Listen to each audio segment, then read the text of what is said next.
2012. Fait que ton premier vote était de... anti-libéral. Oui, j'ai voté pour le parti de Viviane, en plus. Ah ouais? Oui. C'est dommage que tu n'aies pas répété ça. Et c'était quoi mon critère de sélection? En fait, C'était quoi? je voulais juste pas voter pour Charest. La seule candidate de tous les candidats de mon comté qui m'a contacté, c'était celle de QS. Fait que j'ai dit, alors ben gentil, je vais voter pour elle. Comme quoi, hein, faire campagne quand même. Ah oui. Hein?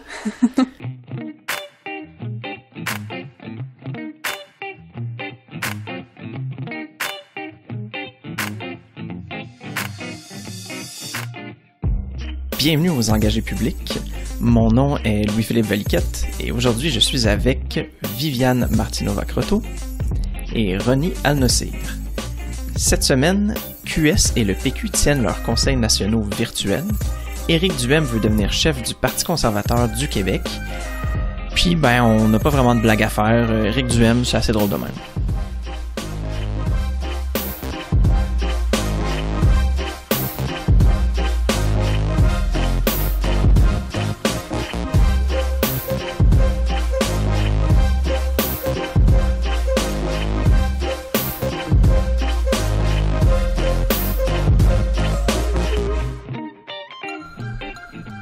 On peut chanter si vous voulez. Là. Ça, Denis le fait aussi. Fait que...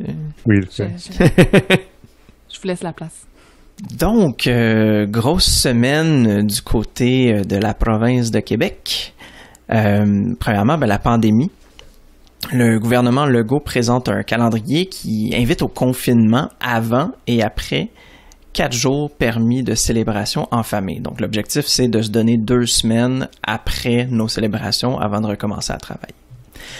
Québec se prépare aussi à revoir la loi 101, mais ne l'étendra pas au cégep. Les conseils nationaux, on a QS qui propose un impôt de pandémie pour les entreprises ayant profité de la crise. Selon eux, Legault mène le Québec tout droit vers une nouvelle austérité. Du côté du PQ, on dévoile un nouveau projet national axé sur l'indépendance. Paul Saint-Pierre Plamondon dit vouloir démondialiser et décanadianiser le Québec. Le PLQ s'attend au départ d'une dizaine de députés avant l'élection de 2022. Et finalement, l'animateur Éric Duhem se présente à la chefferie du Parti conservateur du Québec. Alors, du point de vue pandémie, est-ce que vous croyez que c'est une bonne idée de laisser les Québécois se rassembler à Noël? Qu'est-ce que tu en penses, Ronnie? Je pense que, avant de dire si c'est une bonne idée ou non, je pense que c'est nécessaire. Là, je veux dire, les gens sont pognés chez eux, on est tous pognés chez nous pour la plupart, depuis 8 mois avec des périodes où est-ce qu'on a eu le droit de sortir un peu plus, selon les risques qu'on a, les gens à risque qu'on côtoie, on est sorti à différents degrés, mais en général, c'est plus rien comme avant. Puis je pense que les fêtes sont un moment qu'on anticipe à chaque année. C'est comme le moyen de un peu se féliciter pour l'année qu'on vient de passer, évaluer nos succès, nos réussites, nos échecs en famille, être content d'avoir ce qu'on a, puis c'est comme dire merci à la vie. Puis je pense que c'était inévitable. Est-ce que maintenant c'est une bonne idée? Je pense que politiquement, la CAQ n'avait pas le choix de trouver un moyen que les gens se rassemblent. Le prix à payer aurait été trop cher, selon moi. Là. Viviane, est-ce que tu vois une révolution s'il n'y avait pas eu un 4 jours de répit? Une révolution, en tout cas, beaucoup de désobéissance civile, certainement. Puis je pense que c'est exactement ça l'objectif du gouvernement, c'est la réduction des méfaits. Parce que les gens l'auraient fait de toute façon, l'auraient fait en privé, l'auraient fait underground, là. Mm-hmm. Et ça aurait été très, très, très difficile à contrôler, je pense. Il y a juste pas assez d'agents de police pour aller chez tous les gens qui auraient fait le party. Au moins, donc, il le fait en mettant des balises. Puis, je suis d'accord avec Ronnie. La seule chose, j'enlèverais l'adverbe politiquement, de dire qu'il n'y avait pas le choix politiquement de le faire. Il n'y avait pas le choix... c'est plus que politique, là. C'est d'un point de vue social, c'est d'un point de vue santé mentale, c'est d'un point de vue de toutes sortes de choses. Moi, la seule chose que j'ajouterais par rapport à tout ça, c'est que j'entends bien les critiques qui disent que c'est ça, c'est Noël qu'on permet, on n'a pas permis les autres fêtes religieuses. C'est encore la catho-laïcité avec un gros accent sur le catho de catho-laïcité, là, puis je suis d'accord avec ça. Le fait est que c'est la fête qui concordait dans le calendrier scolaire, là, qui permettait, disons, d'avoir des jours de buffer avant pour avoir une espèce d'isolation entre la fin de l'école puis la fête, puis ensuite entre la fête et le début de l'école. Mon problème, par exemple, c'est que le gouvernement aurait dû penser à ça avant, je trouve. C'était évident qu'à ce stade-ci, on serait encore en pandémie. Je veux dire, moi, comme citoyenne, je me fermais peut-être un petit peu les yeux là-dessus. Là. Je voulais pas croire qu'on serait 8 mois en confinement, mais le gouvernement avait des données et il devait savoir ça. Et même si je comprends qu'il veut pas voir trop loin en avant dans le confinement pour pas décourager les gens, il aurait quand même dû être au-dessus de tout ça, s'asseoir avec les syndicats des enseignants, puis faire un calendrier scolaire révisé qui tiendrait ça en compte pour qu'on puisse plutôt fêter le jour de l'an que la fête de Noël. En fait, je pense qu'au début de tout ça, il a été dans le déni, alors qu'il aurait pas dû. OK, donc c'est pas qu'ils l'ont pas dit assez tôt, c'est plus le point de vue c'est en fait c'est le point de vue que peut-être c'est pas Noël qu'on aurait dû autoriser justement à cause de la question de catho-laïcité, là, mais plutôt le jour de l'an qui est un peu plus universel. Oui, puis enfin, je pense qu'il aurait dû voir les choses un peu comme ça. Malheureusement, évidemment, on peut pas retourner dans le temps. Donc, la décision qu'il a prise, je crois, sincèrement, c'était la meilleure décision qui était possible de prendre au stade où on en est maintenant, malheureusement. Puis là, aujourd'hui, on annoncé aussi que ce serait seulement à 2 événements, si je me trompe pas, qu'on pourrait se rendre. Fait qu'il y a 4 jours d'ouvert, mais on peut pas faire un party à chacun des 4 jours. T'sais. On a juste le droit d'en faire 2. Le droit, en tout cas, d'en faire 2 parmi ces 4 jours-là. Je sais pas si ça change quoi que ce soit pour vous. Est-ce que vous aviez déjà booké complètement votre 4 jours de fête? Mais pour ma part, non. Là, moi, j'ai de la misère, en fait, à déterminer ce que je vais faire. C'est sûr que, par exemple, je vais aller voir mes parents, là, parce que comme c'est la priorité, là, c'est sûr. C'est surtout que dans un contexte de non-pandémie, l'année passée, j'étais au Japon là, pour les fêtes, puis je l'ai pas passé avec ma famille, puis c'était la première fois de ma vie que je passais pas les fêtes avec ma famille. Là, je me suis dit, l'année passée, j'allais au Japon avec mes amis, puis là, je pouvais rien faire de semblable cette année. Est-ce que je vais aller voir genre les parents de ma blonde? Je dis pas, on va voir, mais pour dire que comme la famille va être la priorité, puis nous, on n'a pas une énorme famille ici, fait que c'est avec mes parents, puis après ça, parce que j'aime faire une affaire entre amis, c'est qu'on va se faire un chalet, puis genre, c'est comme s'isoler après, puis comme revenir, je sais pas, mais comme... Non, j'étais pas surbooké, là, au contraire, je pense... J'avais même pas réalisé que ça s'en venait, là, je suis pogné dans ma session, puis le travail, puis tout ça, puis... Comme le rappel, là, c'est vrai, c'est bientôt, Je pense qu'on vit pas normalement en ce moment-là. Du tout. Excellent. Sinon, du point de vue des conseils nationaux, est-ce que vous croyez que le Parti québécois, puis peut-être particulièrement Québec solidaire, répondent bien aux défis du Québec? Je sais pas, qu'est-ce que tu en penses, Viviane? Ben, sincèrement, pour avoir parcouru quand même la revue de presse sur les 2 conseils nationaux, moi, je trouve qu'ils font ça assez bien. En tout cas, je trouve qu'ils ont posé les bonnes questions, certainement. Québec solidaire qui pose la question que tout le monde se pose un peu, mais pas trop fort parce qu'on a déjà tellement pas la tête hors de l'eau. Mais c'est qui va payer pour tout ça quand on va sortir de cette situation de merde, tu sais? Puis Québec solidaire, c'est les premiers à avoir vraiment... non, pas les premiers, c'est faux. Le gouvernement a dit... comment qu'il a formulé ça, donc? Qu'il comptait sur la reprise économique pour payer les dépenses extraordinaires liées à la pandémie. Mais les gens trouvent ça un peu du wishful thinking. Là. C'est un peu... c'est un peu hurluberlu. On va faire la magie, là. On va faire intervenir Harry Potter, puis ça va bien aller, là.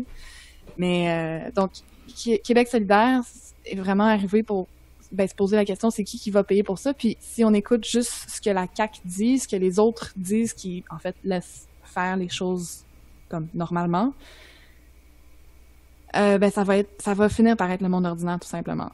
Puis quand je dis monde ordinaire, je déteste cette expression, en fait, d'habitude. Je m'étais promis que je l'utiliserais pas, mais tu là, peux dire le monde normal. Mais je veux dire, le monde normal, comme sur les t-shirts des Mais non, mais sérieusement, donc ça va être les gens, comme tout le monde, en fait, la grosse majorité, sauf peut-être le 1% de la société québécoise, finalement, qui verra pas vraiment de différence dans son train de vie. Puis Québec solidaire a dit, ben non, on va inverser les choses, là. On va tenter une réponse à ça, puis on va aller chercher l'argent pour combler ce trou-là causé par la pandémie, là où il y en a. Donc, moi, je pense que ça, ils ont très bien fait ça. Après ça, le Parti québécois, peut-être, je sais pas si Ronnie veut embarquer là-dessus ou... Bien sûr, le PQ, j'ai pas vraiment... J'avouerais que, tu sais, je sais pas, je me trouve un peu que, tu sais, pas simplement dans mon don, je suis vraiment comme dubitatif, c'est dans le sens que je suis autant, des fois, je suis comme, ah oui, tu sais, ça a l'allure, mais des fois, il y a, comme pour vrai, là, comme, c'est ça, qu'est-ce qui t'accroche chez lui? Mais c'est qu'il lance des affaires qui sont tellement comme larges et abstraites, et tu sais, comme, c'est encore du wishful thinking, puis c'est des grands principes, puis c'est, je veux dire, décanadianiser le Québec, là, tu sais, je comprends qu'il est souverainiste, mais genre, ça veut rien dire pour les gens, là, tu sais, comme c'est juste... Je m'attendais tellement à... Tu sais, au début, je trouvais ça intéressant, parce qu'il était à l'Assemblée nationale à tous les jours, il faisait ses points de presse, tu sais, on le voyait. Là, on dirait que c'est comme quelqu'un qui veut trop se faire voir, que chaque occasion qu'il y a de parler, juste pour dire des choses, il va le faire. Puis, je trouve que des fois, il devrait peut-être se dire, OK, tu sais quoi, peut-être qu'aujourd'hui, je vais juste rien dire dans les médias. Comme...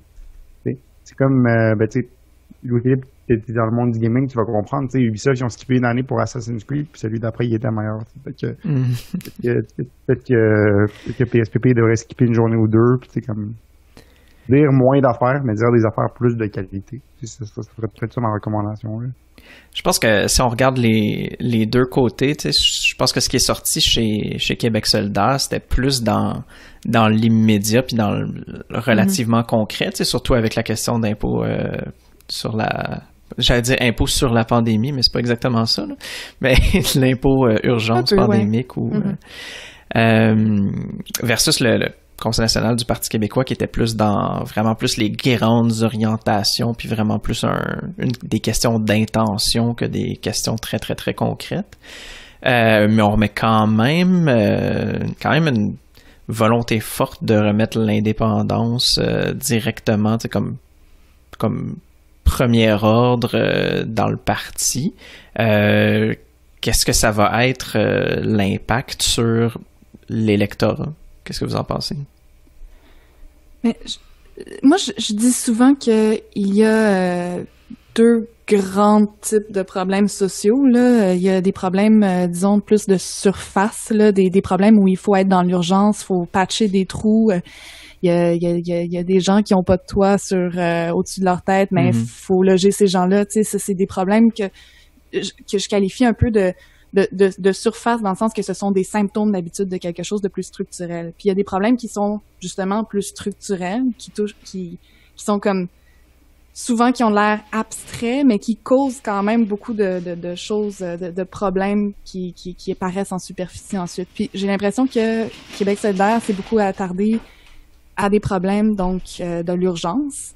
Puis le Parti québécois, pour moi, c'est pour ça que je disais que je trouvais qu'ils ont posé les bonnes questions, c'est qu'ils s'attaquaient à des problèmes plus structurels. Puis moi, pour répondre à ce que Ronnie disait tout à l'heure, ce que je comprends de décanadianiser, mais j'avoue, je suis pas capable de le dire non plus, là. Le Québec, c'est de voter au Québec des lois qui sont de compétence fédérale. Puis je trouve que c'est vraiment une bonne idée, en fait, même si je suis pas convaincue du terme, parce que le gouvernement fédéral n'arrête pas de se permettre quand même de voter ou d'avoir des ministères, des employés dans des sujets qui sont de compétence provinciale. Puis là, ben, on ferait un peu l'inverse. Par exemple, je sais pas moi, sur la fiscalité ou sur les télécommunications, par exemple. Je pense que c'est Non, quand même certainement. un point qui traverse beaucoup de partis puis d'époques. Tu sais, je pense que c'est quand même un point de vue qui a été partagé beaucoup par Option nationale aussi. Puis, fait que je pense que ça a quand même une certaine valeur puis qu'il y a quand même un point de vue souverainiste qui est partagé par beaucoup de personnes qui demandent justement, peu importe qu'on appelle ça, cette canadianisation-là ou je sais pas, est-ce que c'est de la gouvernance souverainiste ou une version de gouvernance souverainiste ou quelque chose comme ça. Qu'est-ce que tu allais dire, Ronnie? Ben, ce que j'allais dire, c'est que, tu sais, OK, quand tu l'expliques comme ça peut avoir du sens, mais, tu sais, par exemple, d'annoncer, là, en pleine pandémie, que quand tu vas être premier ministre, tu vas nommer un ministre d'État chargé de l'indépendance. Tu sais, quand tu vas, genre, en ce moment-là, comme, peut-être t'attends un peu, tu sais, juste comme, come on, là, juste parle de la pandémie, parle de ce qui se passe en ce moment, puis, OK, pour les souverainistes, ça peut être une bonne idée, tu sais, comme, puis tant mieux, là, tu sais, si c'est ça que ça prend, puis tout ça, puis, tu sais, si le gars, il devient premier ministre, il veut nommer son ministre, go for it, là, tu sais, les fédéraux ont déjà fait des affaires de même aussi, c'est fair game, tu sais, est-ce que je trouve que c'est une bonne idée ou c'est un bon principe? Non, puis j'aime pas plus que le fédéral aurait fait, mais si un gouvernement libéral avait nommé un ministre chargé du fédéralisme, on aurait entendu ça aurait crié, là, tu sais. C'est pas Stephen Guilbeault, ça? Ministre du patrimoine? Ouais. D'ailleurs, Stephen Guilbeault, très impressionnant. Je sais pas si vous l'avez vu Tout le monde en parle. Là. Honnêtement, il était en maîtrise de ses dossiers. Puis tout, genre, quand on compare à Mélanie Joly il y a 2-3 ans, quand elle était à Tout le monde en parle, là, c'est comme. D'ailleurs, j'ai beaucoup de respect pour Mme Joly que je connais, mais comme on voit que c'est un ministre du patrimoine qui s'est vraiment approprié son dossier. Surtout que c'est pas son background. Là. Il vient de l'environnement. Puis je pense qu'il aimerait bien mieux être ministre de l'Environnement, mais il joue son rôle très bien. Mais ce que je dis, c'est que il y a un temps pour faire les choses. Puis je pense que, tu sais, en ce moment, ce que PSPP dit, je pense pas que ça crée une grosse fibre indépendantiste en ce moment-là. C'est parce que les gens pensent pas à le Québec devrait être un pays. En ce moment, ils pensent à la pandémie. Puis, je pense qu'ils devraient peut-être juste attendre un peu tout ça, tu sais, qu'on ait nos vaccins, tout ça. Puis là, tu peux commencer à parler de ces choses-là peut-être un peu. Je vais me poser un peu en opposition, Ronnie, parce que, je sais pas, Conseil national, c'est pas, tu sais, pour moi, un conseil national, c'est pas va voir les journaux puis dis-leur qu'est-ce que c'est ton day-to-day au parti. Tu sais, c'est le moment. Ben, en plus, c'était la première fois qu'il s'adressait à tous les membres dans un conseil national. Mm-hmm. Fait que je pense que c'est justement le moment de parler de l'horizon, de qu'est-ce qu'on va faire dans 5 ans. Tu sais, pas de qu'est-ce qu'on va faire cette semaine, la semaine prochaine. Je dis pas qu'il faut pas du tout en parler. Tu sais, parce que il y a des défis à court terme, mais je pense que quand on parle de ce genre de discours-là, dans ce genre d'événement-là, ben, on parle beaucoup plus de grandes orientations, puis malheureusement, ben, tu sais, je veux dire, le PQ a pas vraiment sa place dans les très grandes orientations du gouvernement en ce moment. Fait que je vois pas trop qu'est-ce que ça aurait été quoi autrement sa place que le genre de discours qu'il a fait. Surtout que je trouve que le PQ, j'aime pas ça le dire de même, mais comme il n'y a pas vraiment d'autres moyens que je pourrais le dire, je trouve qu'ils font juste gueuler. Mm-hmm. Comme, ils nous arrivent pas avec des solutions, là, tu sais. Je trouve que PSPP, il est comme énergisé. Il est comme, il ride un peu sur son high de je viens de me faire aider. Mais on dirait qu'ils comprennent pas que il parle à ses membres, mais j'ai l'impression qu'il parle pas à la population du Québec. C'est ça mon impression. Mais je pense que t'as un peu raison, Ronnie, mais je pense qu'il réalise aussi qu'il est à l'étape où il faut qu'il parle avec ses membres parce qu'il y a de la désaffection dans son parti, là, puis il a besoin de reconstruire la base. Alors, je crois que ce Conseil national s'adressait à ceux qui ont encore un petit peu une oreille pour le Parti québécois davantage que pour la population en général. Mm-hmm. Mais je pense que ton analyse est bonne. C'est juste qu'il va falloir que ça change, rapidement. Ouais, parce que les gens vont se tanner. Puis c'est comme, OK, on a compris, vous êtes souverainiste, on peut parler d'autres choses juste comme 5 minutes. Puis, Moi, c'est parce que je pense que la souveraineté, évidemment, c'est à la racine de beaucoup de problèmes qu'on a, là. Puis, honnêtement, je pourrais te donner raison sur certains de ces problèmes-là, effectivement. Il y a certains problèmes qui seraient réglés si le Québec était indépendant. Moi, la seule chose qui me différencie de toi, c'est que je trouve qu'il y en a d'autres qui seraient créés que... Mais ça, c'est un débat qu'on peut avoir une autre journée, là. C'est pas... Il y a certainement des choses dans le système fédéraliste canadien qui sont inefficaces, effectivement. Là, je peux pas le nier. Puis, justement, en parlant de problèmes inhérents au fédéralisme canadien, parlons donc du Canada. Donc, les thèmes cette semaine. On dirait que j'anime une émission, un questionnaire ou quelque chose dans le genre. Donc, bon, Trudeau met en garde contre une flambée massive de COVID-19 cet hiver. On a parlé de la pause de Noël qui est autorisée par Québec. En fait, elle n'est pas tout à fait au goût d'Ottawa. Santé Canada suggère de ne pas tenir de fête avec différents ménages. Sinon, les libéraux vont toujours défendre la langue française, assure Trudeau, alors que les communes rejettent la demande du Bloc de faire du français une exigence pour obtenir la citoyenneté depuis le Québec. Puis finalement, une théorie du complot s'invite dans les rangs conservateurs. Alors, Ronnie, comme tu le dis, là, est-ce qu'on a beaucoup de raisons d'encore être dans ce pays-là?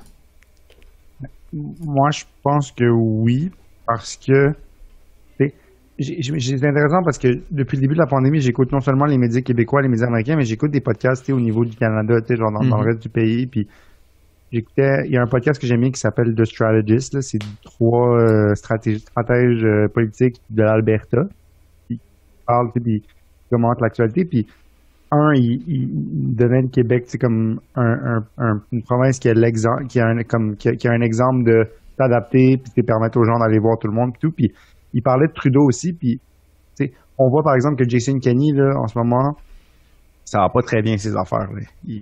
On le voit pas, il parle pas à sa population. Les gens se demandent ce qui se passe. Les gens en Alberta sont fâchés. Alors qu'au Québec, notre premier ministre, ça va bien. Mais je pense qu'on sous-estime le support que le fédéral apporte dans cette situation-là. Surtout dans la COVID, là, on a vu un peu l'importance de l'État fédéral. Puis, je dis pas que le Québec serait incapable de s'occuper de lui-même, mais je pense que ça l'a beaucoup démontré. Parce que Justin Trudeau, là, on a beaucoup critiqué au début. Là, moi, je pense que honnêtement, là, il fait son maudit possible. Puis je pense qu'il gère vraiment bien. Au niveau de la crise, là, je pense que M. Trudeau, il gère très bien. Il s'est amélioré dans ses communications et la façon de parler aux gens. Puis l'État fédéral, je veux pas, ça prend des actions concertées, ça prend des... Puis je pense que même si le Québec était un pays, il faudrait qu'il se concerte avec le Canada. Fait que, je pense que M. Trudeau a très bien géré. Puis je pense que les petits gaillards entre le fédéral et le provincial qu'on voit sur les CHSLD et d'autres affaires, c'est une chose, mais en bout de ligne, je pense que la collaboration, elle est là. Puis elle est là pour rester. Puis je parlais d'Emmanuel Lambropoulos puis du français après, mais je vais peut-être laisser Viviane réagir là, sur ce que je viens de dire. Mais en fait, je pourrais pas être davantage en désaccord avec ce que Ronnie, tu viens de dire, en tout respect. Pour moi, le fédéral a assez mal géré la crise, puis de parler de petites guéguerres entre le fédéral et le provincial, je trouve que c'est des guéguerres assez importantes quand même. La question du financement est essentielle, puis c'est au cœur, en fait, moi, des raisons pour lesquelles je suis souverainiste. C'est évidemment pas la seule, il y en a beaucoup, mais le fait que le gouvernement fédéral récolte une très grosse partie de nos impôts. Une fois enlevé là, les transferts aux provinces, c'est à peu près 30%, je l'avais calculé il y a une couple d'années, là, des impôts et taxes qui sont perçus sur le territoire du Québec, là, ça s'en va à Ottawa. Puis, on n'a pas du tout cette marge de manœuvre-là budgétaire pour réorienter davantage d'argent dans le système de santé, dans le système d'éducation. Quand la part du fédéral, en 15-20 ans, je me rappelle plus, passe de 50% d'investissement à 22% d'investissement de ce que coûte le système de santé des provinces, sachant que les coûts ont augmenté énormément à cause du vieillissement de la population, je trouve que c'est vraiment se déresponsabiliser. Puis évidemment, ça se passe comme ça parce que la santé, c'est une compétence provinciale. Puis là, le gouvernement dit, oui, on va réinvestir, mais à condition que vous faites les choses à notre goût, puis parce que vous avez été pourris pour gérer les CHSLD et tout ça. moi, je m'emporte. Non, Mais vas-y, ça me met en colère pour vrai. Puis j'aime vraiment pas le gouvernement de la CAQ. Je veux dire, je n'aime pas. Il y a un paquet de choses qui font que je n'aime pas, puis je les aimerais probablement encore moins si on n'était pas en temps de pandémie. Mais là-dessus, je trouve que c'est vrai. En fait, je trouve ça très, très arrogant de dire de nous chicaner, de nous envoyer on a mal géré ça, la santé, alors que c'est juste c'est incongru, puis c'est arrogant. Mais en même temps, Viviane, ça prend des normes, là. Tu sais, ça prend des balises pour de dire, tu sais, si l'Ontario, c'est autant fait chicaner que le Québec, là, sur Oui. le CHSLD, là. C'est pas juste le Québec qui se fait attaquer, là. Vu que c'est un système fédéral, de fédération, c'est normal, là, Ottawa, c'est comme ça dans plein d'autres places, là, où il y a des fédérations, il y a une fédération, là. C'est le central ou le gouvernement fédérateur peut émettre des balises, tu sais, on s'attend à un certain standard, puis en même temps, on n'a pas hésité là, à demander de l'aide des militaires canadiens, tu sais, pour les CHSLD, puis ils nous ont pas mal aidés, là. Ils nous ont pas mal, OK, tu sais, mais excuse-moi, je veux pas t'interrompre. Excuse-moi. Non, c'est correct, tu sais, je le prends pas mal, mais tu sais, ils nous ont pas mal aidés, là, tu sais, on était bien contents là, de les avoir, puis on est bien contents de la subvention salariale, puis on est bien contents, là, tu sais. Je veux dire, faut voir toutes les choses qui ont été faites, toutes les choses qui ont été mises en place, puis le Canada est constamment, mondialement, comme dans les mesures qui ont été prises pour sauver les entreprises, tout ça, montré comme un exemple, tu sais, je veux dire. Non, mais je m'excuse, mais l'armée, la subvention salariale, c'est pas des cadeaux qui nous sont faits généreusement par le voisin d'à côté, là. On s'entend. On a des gens dans l'armée, on paie des impôts et des taxes, comme je l'ai expliqué tout à l'heure. Puis c'est tout simplement, je veux dire, c'est une petite part de ce qu'on paie qui nous revient dans un contexte comme ça. Puis j'espère que ça nous revient. Sinon, effectivement, je veux dire, le fédéralisme non seulement ne fonctionne pas, mais c'est complètement une arnaque. S'ils faisaient pas ça, au moins, tu sais. Mais ce que je veux dire, c'est qu'il y a quelque chose de beau à penser que autant l'Ontario a contribué que le Québec a contribué au fait que les militaires canadiens viennent autant dans les CHSLD du Québec que dans les résidences en Ontario, que dans les résidences en Alberta. C'est ça la beauté d'un système fédéral, c'est que tout le monde pitch in, puis tout le monde s'entraide. Il y a un peu une main tendue à son prochain, à son voisin. C'est ça c'est ça que j'ai réalisé, moi, en regardant cette crise-là, c'est que notre système fédéral, il a beau être imparfait, mais il est pas parfait, mais il est perfectible. C'est ça que j'ai vu. Moi aussi, je le vois perfectible, comme en découpant en différents morceaux, là, mais... Je suis d'accord avec les mains tendues entre voisins, mais je pense que pour un gouvernement qui veut instaurer des normes d'un océan à l'autre, c'est un gouvernement qui est très loin du terrain et des réalités locales par je suis d'accord. Géographie, tu sais. Puis ça, je pense que c'est un problème qui est structurel. En quoi est-ce que c'est différent des fois on trouve que les gens à Québec sont trop loin, genre de l'Abitibi-Témiscamingue, puis tu sais, ils connaissent pas la réalité des régions. Tu sais, je veux dire, comme la Société du Plan Nord, elle était gérée par juste des gens à Québec, puis tout le monde se plaignait de ça parce que justement, le Plan Nord, ben, il se fait pas à Québec, il se fait dans les régions, mais c'est des fonctionnaires à Québec qui géraient ça, puis il n'y avait pas de bureau de la Société du Plan Nord sur le territoire du Plan Nord. On aurait les mêmes problèmes dans un Québec indépendant, là. C'est juste que le territoire, il serait plus petit, mais le problème, il serait le même. Fait que, tu sais, rendu là, c'est sûr qu'on peut se dire, on devrait être souverainiste en ce moment, tout ça, on devrait être séparés, ou on peut juste se dire, on a vu qu'est-ce qui peut fonctionner, qu'est-ce qui fonctionne pas, on peut travailler ensemble pour le réparer. Puis, juste un petit disclaimer, j'ai jamais été contre l'indépendance, on a juste pas réussi à me convaincre. C'est juste ça que je voulais dire. Bon. Je déteste pas l'idée, moi j'ai jamais convaincu. J'espère qu'on aura d'autres émissions ensemble alors. Mais ça va, mais j'aimais un peu le discours qu'on avait un peu sur le point de vue de... Je pense que c'est Viviane que tu en as parlé de la santé, c'est une compétence provinciale.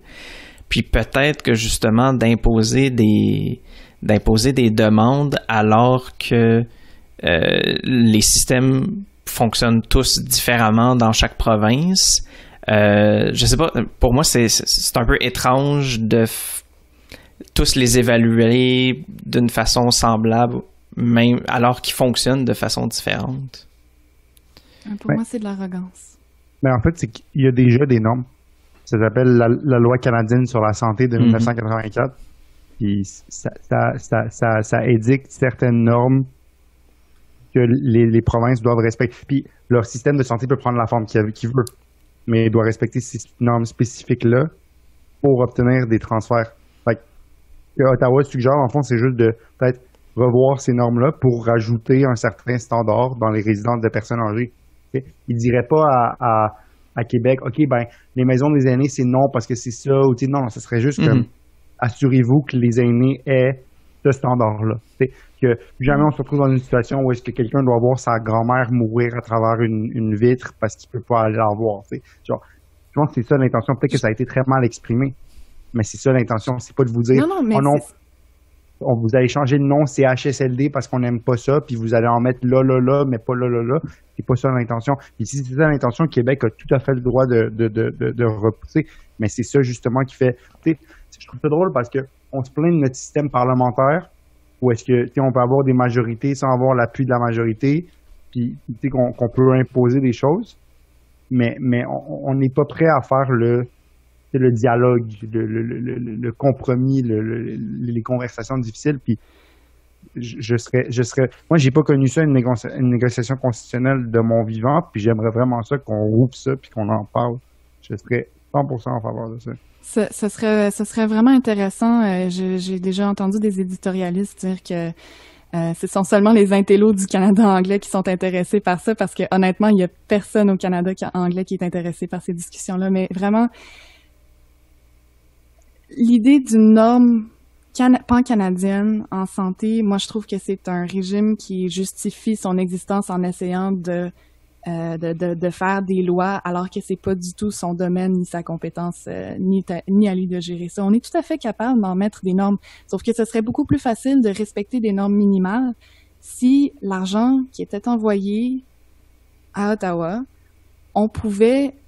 faisait partie d'un même budget, puis qu'on pouvait décider, ben on coupe un petit peu dans telle affaire et on renvoie cet argent-là dans le système de santé, parce que le système, comme il est fait en ce moment pour les provinces, c'est fait pour mettre les provinces en échec. Les deux pôles les plus coûteux, c'est la santé et l'éducation, puis c'est des compétences provinciales, et j'espère que ça va le rester, mais les compétences canadiennes sont beaucoup moins coûteuses dans l'ensemble, puis c'est quasiment comme un gouvernement qui donne l'argent là, ou comme qui dépense pour justifier qu'il recueille autant d'argent. En parlant de compétences, j'aimerais finir sur le sujet de la citoyenneté au Québec. Ronnie, je me demandais un peu qu'est-ce que tu pensais de la question de faire du français une exigence pour obtenir la citoyenneté? Ouais. Je pense que ça a son sens, mais je vois pas comment ça serait... on pourrait mettre ça en place, parce que en bout de ligne, même si je suis pour que j'ai eu cette conversation-là avec beaucoup de gens, puis j'aimerais ça d'ailleurs revenir, là, je sais pas si tu me permets, sur l'épisode du français, puis Emmanuel Lambropoulos, puis ça, parce que moi j'ai été choqué quand j'ai entendu ça, vraiment là. Puis la présidente la présidente du parti au Québec aussi, c'est quelqu'un que j'ai connu, j'ai milité avec elle quand j'étais avec le PLC, puis c'est quelqu'un que je savais qui avait ces opinions-là, mais que je pensais qu'il y aurait peut-être plus de restreintes ou de décorum, que de mettre ça publiquement. Puis, tu veux nous rappeler son opinion exacte? Ben, c'est qu'il disait que la loi 101, a vraiment nuit à l'éducation en anglais, puis que peut-être là que il y a un certain fond que c'est un débat qui peut se faire, mais de dire que c'est une loi draconienne, c'est que c'est une loi genre oppressive, ça, je suis pas d'accord. Parce que moi, si je parle français, c'est grâce à la loi 101. Donc, moi, j'adore la loi 101. Je trouve que c'est génial, mais je trouve que il faudrait qu'on mette nos efforts un peu ailleurs. Par exemple, on parle de l'étendre au cégep, puis thank God que le gouvernement va pas le faire, parce que moi, je pense pas que c'est une bonne idée, mais ce qui serait une bonne idée, par exemple, c'est d'imposer une épreuve de français au cégep, dans les cégeps anglophones. Je suis d'accord avec toi. Ça serait une excellente idée, mais il faut que ce soit accompagné d'une éducation en français qui est adéquate. Parce que pense que les étudiants anglophones, dans les cégeps anglophones, ils reçoivent pas une éducation en français adéquate. Puis si on veut leur imposer ça, il faut leur enseigner le français comme du monde. Ça, c'est mon premier point. Deuxièmement, sur l'enquête au centre-ville, moi, je me fierais pas juste à ça. Parce que c'est comme, je trouve que c'est anecdotique. Donc, on peut pas se fier juste au Journal de Montréal. Maintenant, absolument. Est-ce qu'il y a de l'anglicisation à Montréal? Absolument. Puis est-ce que Montréal devrait réaffirmer que c'est une ville francophone? Absolument. Mais moi, personnellement, je trouve qu'il y a une beauté au bilinguisme, personnellement. Mais je suis d'accord qu'on devrait quand même être capable de se faire servir en français partout où on va. Puis ça passe par une meilleure éducation en français. Puis je remarque aussi que, puis ça, je veux pas vous choquer, j'espère que ça va pas vous choquer, je remarque aussi que beaucoup de mes amis québécois ont pas cet attachement à leur langue. Ils la parlent pas bien. Puis généralement, les immigrants ont tendance à avoir un plus haut niveau d'éducation que les gens. Puis il y a des exceptions, évidemment. Là, puis je dis pas que tout le monde n'est pas éduqué, mais je veux dire que les immigrants ont cette éducation-là comme valeur primaire. Puis les parents d'immigrants vont plus pousser leurs enfants vers l'université, puis tout. Ça a été mon cas. Donc, c'est statistiquement vrai ce que tu dis. Oui, mais je voulais pas. Oui, je sais, tu voulais pas blesser personne, mais c'est statistique. C'est ça. Mais tu sais, c'est ça. Les immigrants sont plus éduqués. C'est un fait. Puis, je pense qu'il y a une réceptivité à apprendre le français. Mais si je prends l'histoire personnelle de mes parents, on les a pas encadrés. On leur a pas vraiment donné d'assistance. Est-ce qu'il faut la rendre obligatoire avant l'arrivée ici? Moi, je pense que non. Mais il faut renforcer l'éducation une fois arrivé ici. Absolument. Puis, je pense que dans tout le Canada, de rendre ça obligatoire, le français pour devenir citoyen, moi, je pense pas que ça passerait, puis je serais pas d'accord. Mais, puis, je pense que par souci d'équité, le Québec devrait pas avoir un standard plus haut pour l'obtention de la citoyenneté canadienne. Moi, c'est mon opinion. Eh bien. Je suis d'accord avec beaucoup de choses que Ronnie a dites, là. Celle où j'ai accroché, c'est le fait que c'est probablement anecdotique l'article de TVA ou du Journal de Montréal en ce qui concerne les services en français dans le centre-ville. Puis malheureusement, moi j'habite au centre-ville, hein, donc je le vois quotidiennement, puis ce n'est pas anecdotique.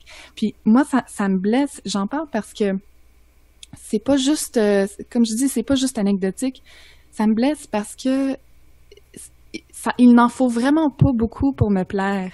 Il suffit de bonjour quand je suis dans un magasin par exemple qu'on me dise le montant en français puis qu'on me dise bonne journée, merci. Je veux dire, quand je passe une semaine en vacances dans un pays étranger là, j'apprends ces mots-là dans la langue locale. C'est bien pour dire le minimum d'effort que ça prend. Puis ce que je perçois de ça, c'est pas des gens qui sont pas capables d'apprendre ces mots-là, je le ressens comme un mépris.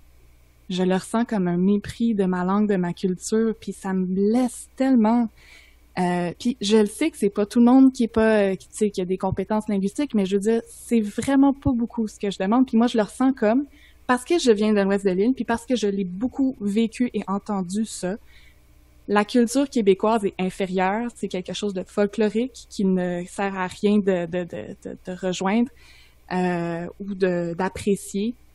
Puis, je veux dire, je l'ai entendu beaucoup, je l'ai vécu beaucoup autour de moi, puis c'est pour ça que je trouvais important de réagir là-dessus. Mais, non, tu veux aller, Louis-Philippe?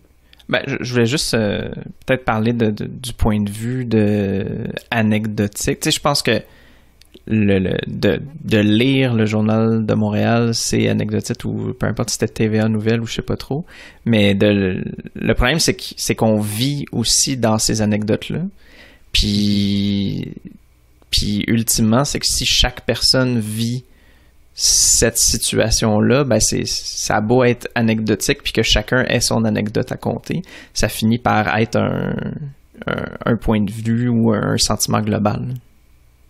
Ce que je veux dire, c'est que, quand je dis anecdotique, c'est que cette enquête-là du Journal de Montréal, c'est pas quelque chose qu'on devrait prendre comme la référence pour faire comme « Oh my God, le français a un problème. » Comme, on le savait déjà, puis ils nous ont rien appris, honnêtement. Puis faut pas se fier genre au pourcentage. Comme on était dans tel nombre de boutiques, puis là, parce que peut-être que les 10 autres que tu aurais fait, ils auraient tout parlé en français. Là, je veux dire, c'est pas sur ça qu'il faut se fier. Puis moi, je suis tanné que un article comme ça, puis on dit waouh, ça c'est de l'excellent journalisme, là, puis tout, non, là. Tu sais, désolé, t'es allé faire un tour, là, tu parles en France. Genre, c'est pas ça du journalisme, là. Puis tu sais, je pense qu'honnêtement, on aurait une autre discussion à avoir sur la qualité du travail médiatique parfois au Québec, là. Je trouve que, tu sais, quand on voit ce qui se fait aux States, là, les enquêtes puis tout, comparé à ici, là, je trouve que c'est comme, en plus, les médias aux États-Unis sont attaqués carrément par un président depuis 4 ans, puis ils trouvent le moyen de faire leur travail.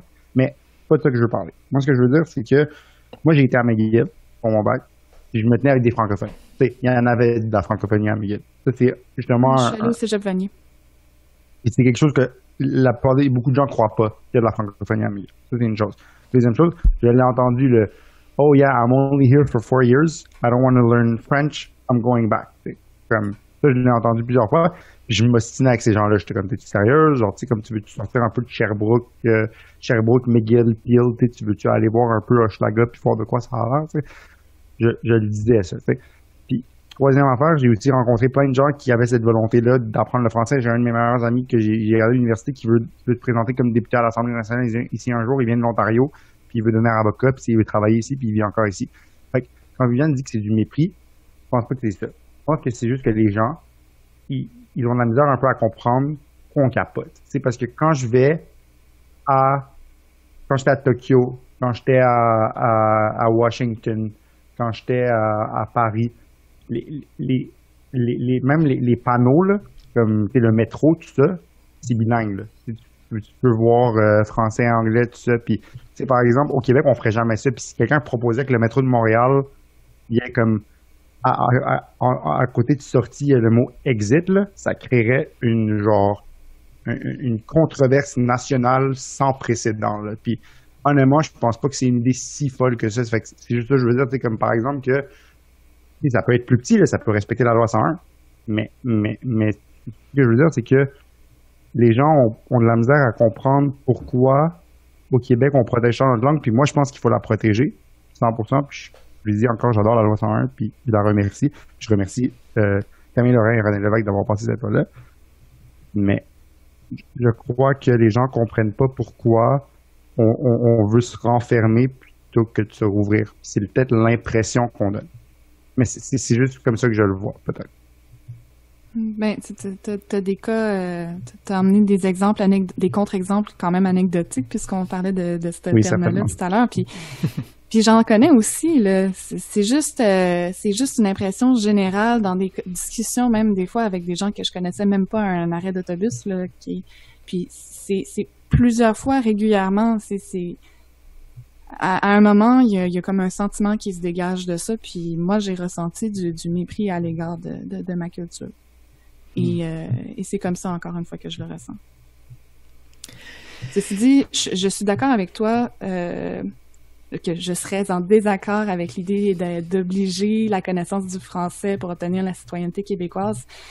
Je pense que c'est un peu contre-productif. Puis, par ailleurs, je comprends les gens, ayant moi-même fréquenté un cégep anglophone, je comprends les gens qui trouvent que aller dans un cégep anglophone, c'est une immersion à très beaucoup, puis on a besoin de l'anglais, puis tout ça, je le comprends tout à fait. Maintenant, moi, je trouve quelque chose qui était plus intéressant. C'est rare que je vais dire... En fait, il fut un temps où Jean-François Lisée avait des bonnes idées parfois, là. C'est rare que j'ai envie ces temps-ci de lui accorder, mais là, je vais le faire. Il proposait un système d'échange pour que dans les cégeps francophones, ceux qui le désirent puissent faire une session dans un cégep anglophone et vice-versa. Puis ça, je trouvais ça beaucoup plus intéressant que d'imposer la loi 101 au cégep, dont on parle alors que ça a été mis... c'est hors de la table de discussion maintenant, de toute façon. Mais oui, certainement. Puis, tu sais, je pense que j'ai tellement d'amis qui ont fait des programmes Explore ici, là, qui sont venus. Mon ami dont je vous parlais, là, il est allé à Trois-Pistoles, puis il est allé à Rivière-du-Loup pour faire 2 programmes Explore, puis c'est comme ça qu'il est tombé en amour avec le français. Tu sais, je pense que. Puis, d'ailleurs, moi, c'est quelque chose que. Moi, je suis attaché beaucoup à la notion de Canadien-Français. Moi, c'est quelque chose que je trouve vraiment beau puis génial. Puis, tu sais, que je suis un peu nostalgique de cette époque que j'ai jamais connue parce que, genre, comme j'étais pas né quand on était le Canada français. Mais, tu sais, je suis pour de renouer un peu ce lien de la francophonie canadienne. Puis, c'est quelque chose que, peut-être, vous n'allez pas être d'accord, mais je trouve que le Québec les Québécois, on a fait notre province, puis c'est beau, puis tout, mais je trouve qu'on a un peu là, puis il y a eu des beaux regains de ça, comme quand, par exemple, on a défendu la création de l'université francophone en Ontario et tout ça, mais je trouve qu'on a un peu délaissé nos cousins francophones du reste du Canada. Puis je trouve qu'on devrait, autant que possible, renouer les liens avec eux, puis leur faire réaliser la richesse de leur héritage puis de leur langue. C'est juste que moi, je sens que c'est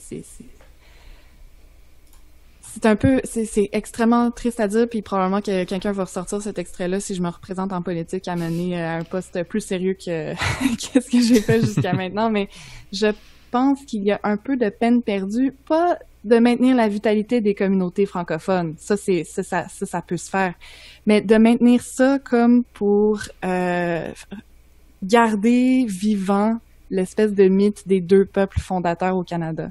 Parce que pour moi, ça, c'est comme, c'était peut-être vrai, mais ça allait de moins en moins, ça reflète de moins en moins ce que le Canada est en train de devenir. Puis c'est pour ça que je trouve ça important qu'on fasse un État francophone en Amérique du Nord. Puis je voulais mentionner qu'il y a une manifestation, je sais pas si les gens le savent, mais samedi, pour la défense du français qui est organisée par le Mouvement des jeunes souverainistes.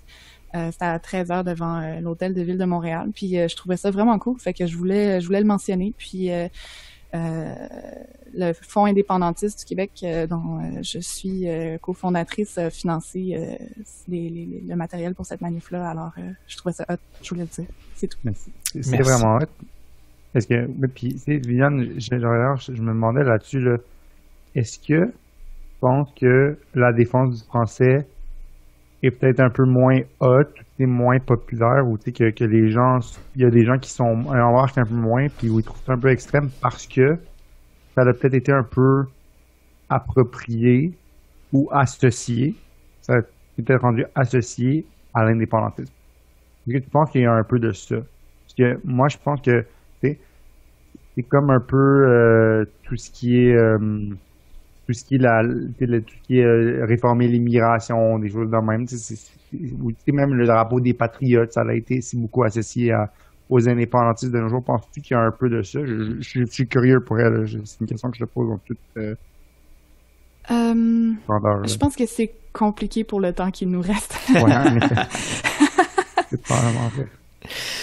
Bon, ben, sur cette question sans réponse, qu'on répondra probablement une autre fois, ce sera notre épisode de cette semaine. Donc, ben, merci beaucoup Viviane et merci à notre dernier Canadien français encore en vie, Ronnie. Abonnez-vous à notre balado. Abonnez-vous sur notre balado sur Apple Podcasts, Google Podcasts, SoundCloud et Spotify. Suivez-nous sur nos pages Facebook, Twitter, YouTube et Instagram. Et pour recevoir notre infolettre, consultez notre boutique ou vous engager. Visitez engagerpublic.com. À la semaine prochaine. Quelle est la manip de Viviane? Oui, on va s'y croiser.